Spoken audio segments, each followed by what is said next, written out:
Swayam Prabha. Digital India. Educated India.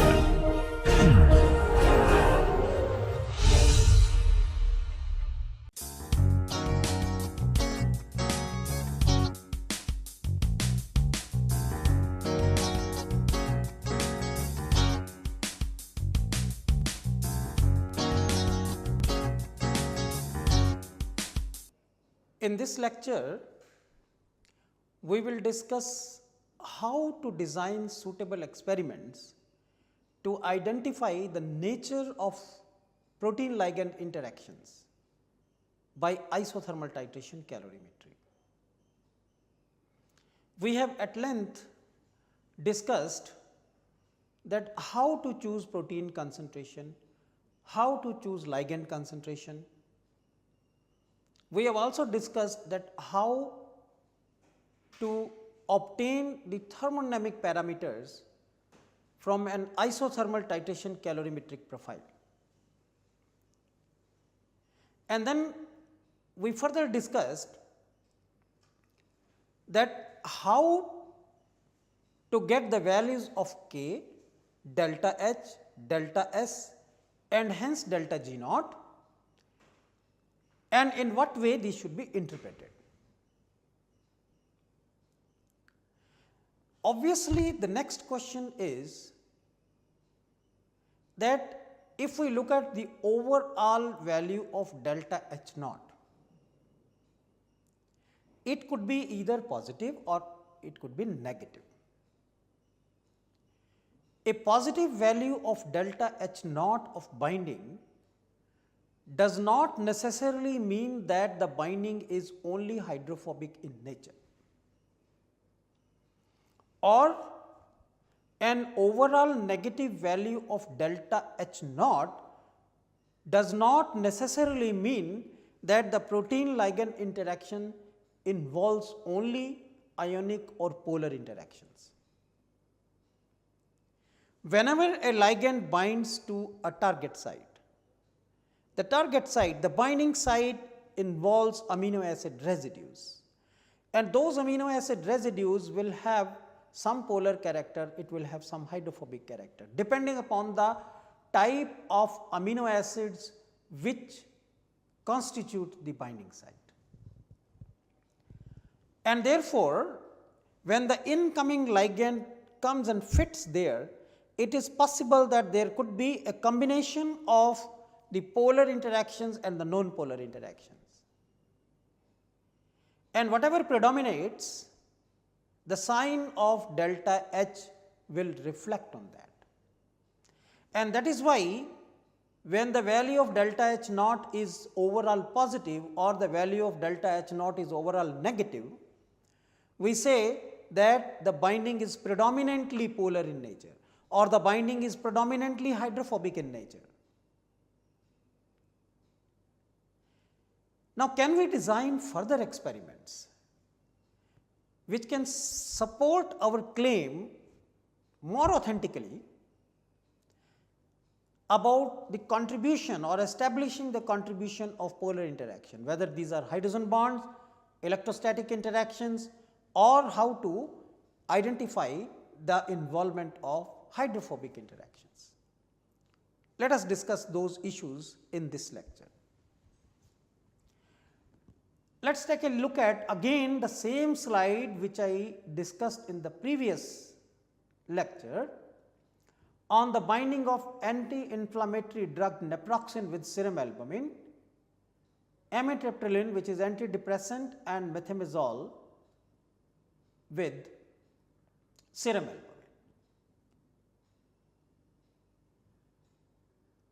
Let us see what kind of experiments can be designed. Now, suppose that the ligand is able to establish ionic interactions at the binding site. What kind of experiments can be designed so that this ionic interaction between the incoming ligand or drug molecule and the protein binding site can be reduced? And this can be reduced if we introduce in the solution something which can interfere in these ionic interactions. That means, if we introduced some other ions into the solution which will interfere in the ionic interactions between the ligand and the protein, then it will affect the value of binding constant. It will also affect the values of delta H naught and delta S naught. So, let us think of what kind of additives can be added which can reduce the ionic interactions. One electrolyte that immediately comes to mind is sodium chloride. If I increase the concentration of sodium chloride in solution, the concentration of sodium chloride, many times we also talk in terms of ionic strength. If we look at the literature, people also, when they increase the concentration, when they introduce electrolyte into the solution, they also talk about ionic strength. Let us take a look at what is ionic strength.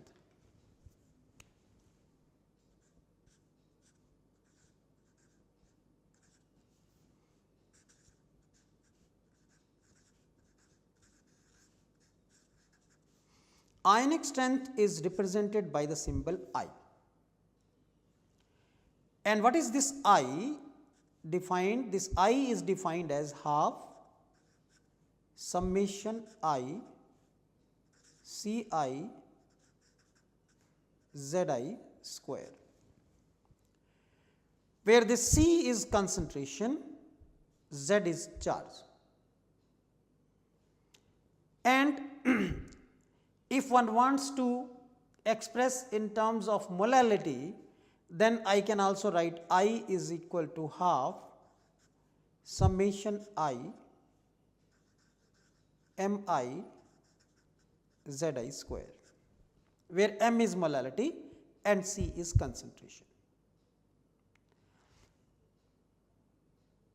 What I have been discussing is that if I add sodium chloride in solution, I can say that the concentration of sodium chloride is this, or I can also express in terms of ionic strength. But a word of caution over here. When you talk about ionic strength, and let us take a look at the definition of ionic strength given over here. It does not say that in calculation of ionic strength of the solution, you only consider sodium ions and chloride ions. Ionic strength of a solution will be calculated by including all possible ions present in the solution. Right? Now, suppose if you have only sodium chloride in solution, let us say if I have let's say if I have molality of sodium chloride as 0.01 mole per kg, then ionic strength will be equal to half M plus Z plus square, plus is the positively charged cation, plus Mi minus Z minus square, where Z minus is an ion. I is equal to half M plus is 0.01 into charge on sodium ion is 1 plus concentration of chloride ion is also same, 1:1 electrolyte, 0.1, and minus 1 square is also 1. So, this is 0.01 plus 0.01 divided by 2, this is equal to 0.01 mole per kg. That means I can immediately write for 1:1 electrolyte,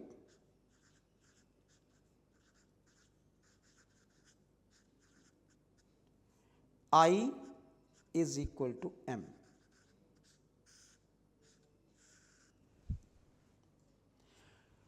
But this calculation I discussed over here only to make the things clearer, that if you have only sodium chloride in solution, sodium chloride is 1:1 electrolyte, in that case I is equal to m. However, if there are more than 2 ions present in solution, then according to the definition of ionic strength, we need to consider all possible ions in solution. Therefore, this is a word of caution that when we are reporting the ionic strength in a solution, we must include contributions due to all possible ions present in the solution. Now, let us discuss further. As we were talking about introducing something into the solution which can interfere in the ionic interaction. One thing that immediately comes to mind is sodium chloride. When you add sodium chloride in solution, let us see how it affects the binding parameters. Let us take a look at the table.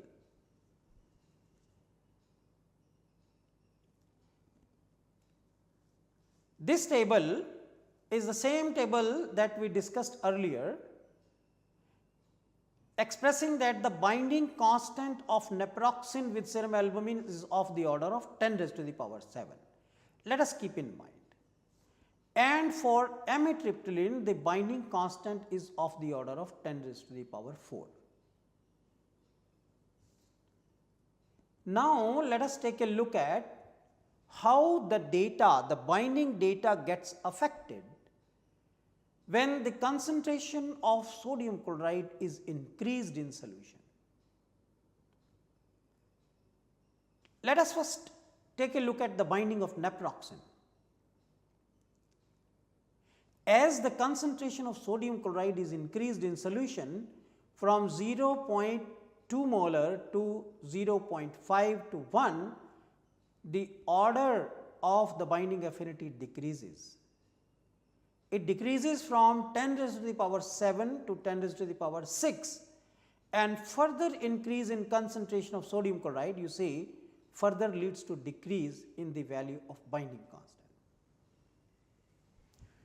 And this is what I was referring to, that if an additive interferes in the interaction between two molecules, that will affect the value of K. Now, what is happening here is, since naproxen is having ionic character because of COO molecule, COO end, sodium chloride is able to make some electrostatic bonding with the naproxen, and in turn it affects its binding at the binding site. That is why what we have observed, what we see in this table is that the addition of sodium chloride at a higher concentration decreases the value of binding affinity. That means sodium chloride is able to interfere in the electrostatic interaction. So, therefore, it establishes that the electrostatic interactions are playing a dominant role in the binding of naproxen with serum albumin, because sodium chloride is able to interfere in this electrostatic interaction. Now, let us take a look at the table again for the data with amitriptyline. Increase in the concentration of sodium chloride from 0.2 molar to 0.5 molar to 1 molar, it did not change the order of binding constant, clearly suggesting that the sodium chloride is not able to affect the binding interactions of amitriptyline with serum albumin. So, this suggests that the electrostatic interactions are not playing a significant role or a dominant role in the binding of amitriptyline with serum albumin. So, this is one kind of example where in this report the use of sodium chloride in studying the binding affinity suggested that the electrostatic interactions are playing a significant role in the binding of naproxen with serum albumin, but these do not play a significant role in the binding of amitriptyline with serum albumin. Now, if we are interested in understanding hydrogen bonding interactions, similar type of experiments can be thought of. And suppose if the ligand, if the drug molecule has several functional groups which can establish hydrogen bond when it enters the binding site. And before it binds, if we introduced some other additives into the solution which have several hydroxyl groups or several hydrogen bond acceptors or donors, then it is possible that that additive may make hydrogen bond with the drug molecule and hence affect its availability, free availability for binding to the protein molecule. Some examples which one can think of such additives are glucose, sucrose, amino acids, because they can also form hydrogen bonds, or some other molecules which are able to either donate or which are, or the other molecules which are either acceptor or donors, to establish hydrogen bonds. Now, if one is interested in unraveling, in understanding whether hydrophobic effect plays a role in the binding of protein ligand interactions, then what kind of experiments can be designed? Obviously,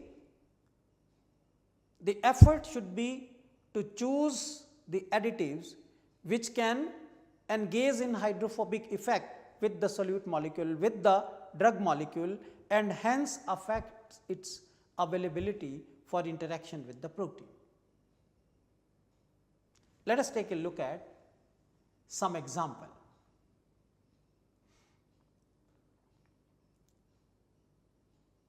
With sodium chloride, in this particular case, it got established that there are stronger electrostatic interaction of naproxen with BSA than amitriptyline. Then, in this report, surfactants were chosen as additives.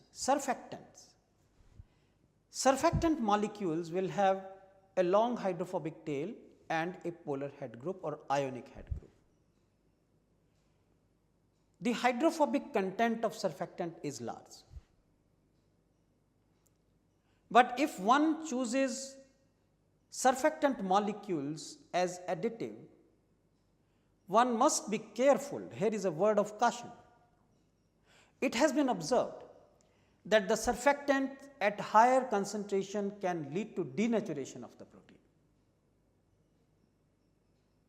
Because the surfactants have higher hydrophobic group, and the hydrophobic, because of that hydrophobic content, it can interact more with the denatured state of the protein and hence shift the native to denatured equilibrium towards right.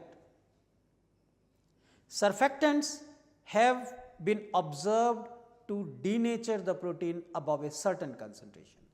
Therefore, if we want to choose surfactants as additives in the protein ligand binding studies, we should take an appropriate concentration of surfactant which does not affect the integrity of the binding site, and that should be established by independent methods. We will discuss about those later. Let us first take a look at this figure, this table.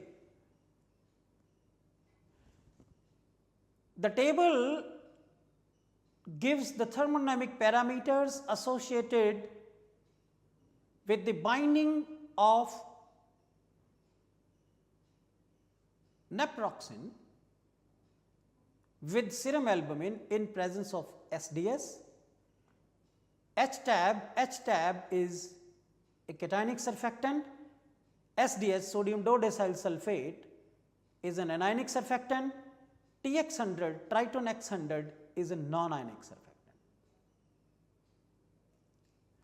Anionic surfactant, cationic surfactant and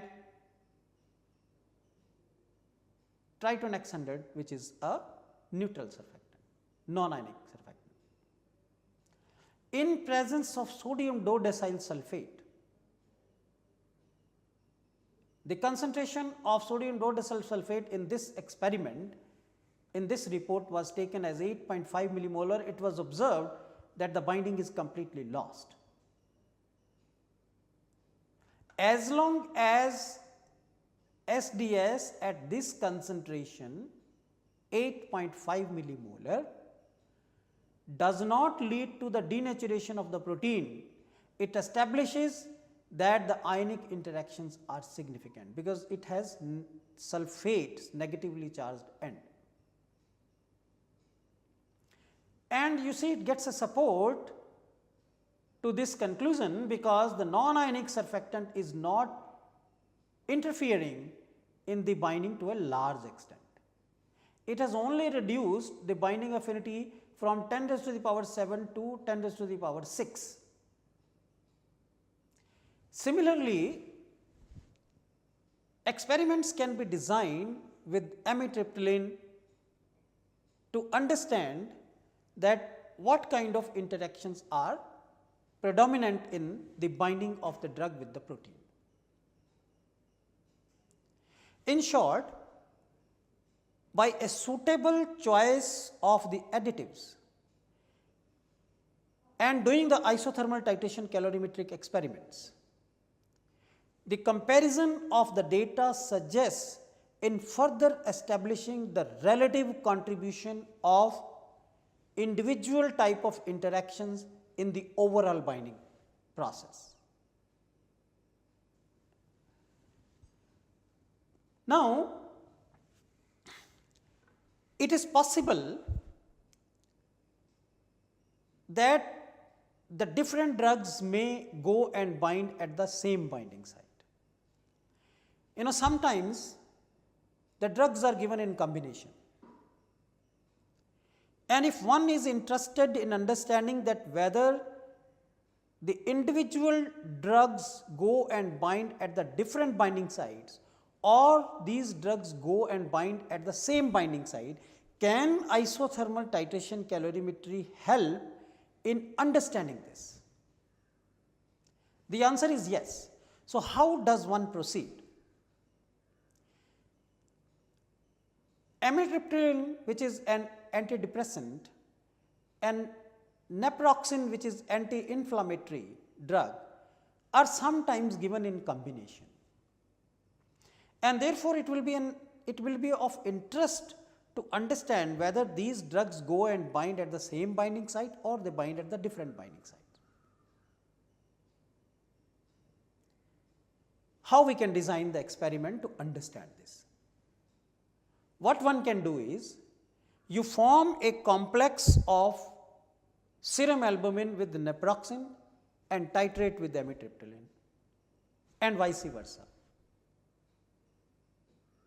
And then one can compare the value of binding affinity. Now, suppose if the binding affinity is not affected at all,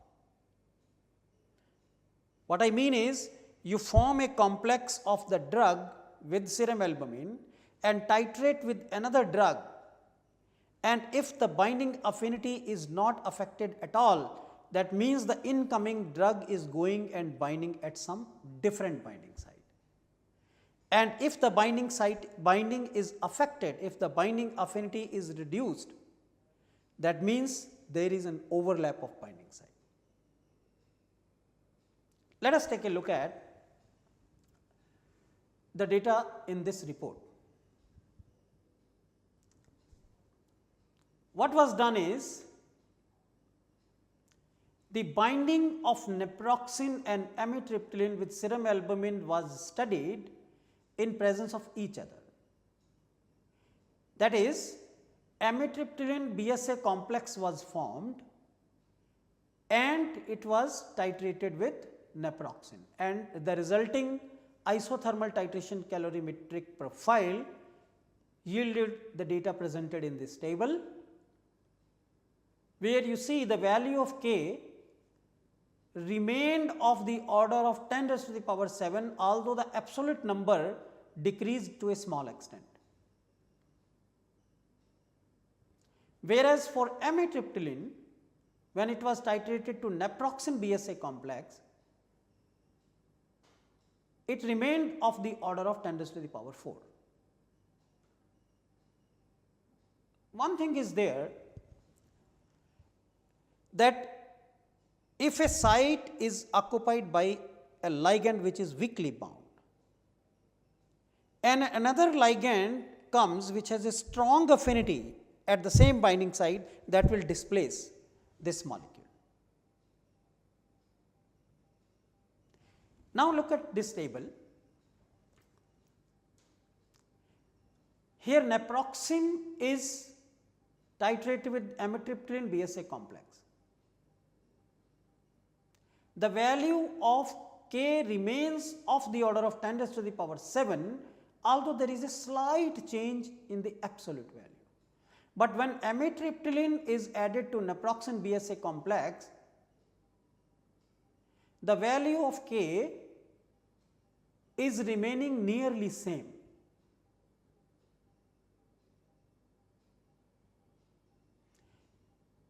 So what conclusions can be drawn?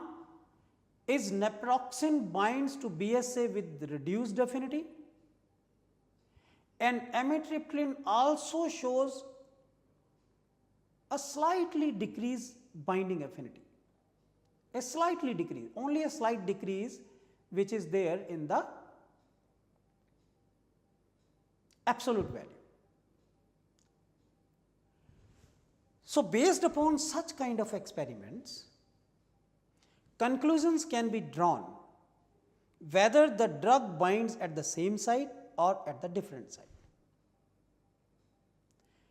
As I mentioned, if the drugs bind at different sites, then the complexation of the protein with one drug molecule will not affect the binding affinity when it is interacted with the other drug molecule. And when they bind at the same site, then the value of the binding affinity will be affected and the values of the binding thermodynamic parameters will be affected.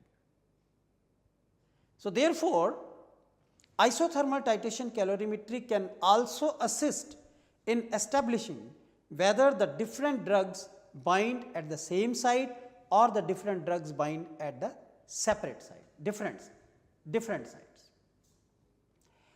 And in this case, in case of naproxen and amitriptyline, this forms a nice example of making a study in this direction and getting some useful results. The main conclusions from this report was that naproxen interacts mainly via electrostatic interactions and amitriptyline interacts mainly via hydrophobic interactions. So what we discussed in today's lecture, that isothermal titration calorimetry not only helps in giving us the quantitative numbers on the binding thermodynamic parameters, it also helps us in identifying the nature of intermolecular interactions. One is that identifying the nature of intermolecular interactions based on the overall values of delta H naught or delta S naught. And second is to get further insights into the relative contribution of individual type of interactions. Suitable experiments can be designed by choosing variety of additives so that we can try to understand that what type of interactions, whether the hydrogen bonding interactions and electrostatic interactions, hydrophobic effect or some other type of interactions possible, play a dominant role in the binding process or not. Isothermal titration calorimetry can also be used to establish the binding site. Of course, the binding sites, where is the binding site, the nature of binding site actually is well established by X-ray crystallography. But if we know that a given protein has more than one binding sites from incoming ligands, isothermal titration calorimetry can help in establishing that the incoming ligand is binding at site 1 or site 2, or if there are more binding site, then it goes to which binding site. And that is by using the suitable site markers. Suitable experiments need to be designed in this direction, and how to design those experiments, those issues we will discuss in the next lecture. Also, we will discuss that how the binding of a ligand molecule to a drug molecule affects the differential scanning calorimetric profile, and how to interpret those differential scanning calorimetric profiles to get more information about the binding process. Those we will discuss in the next lecture. Thank you very much.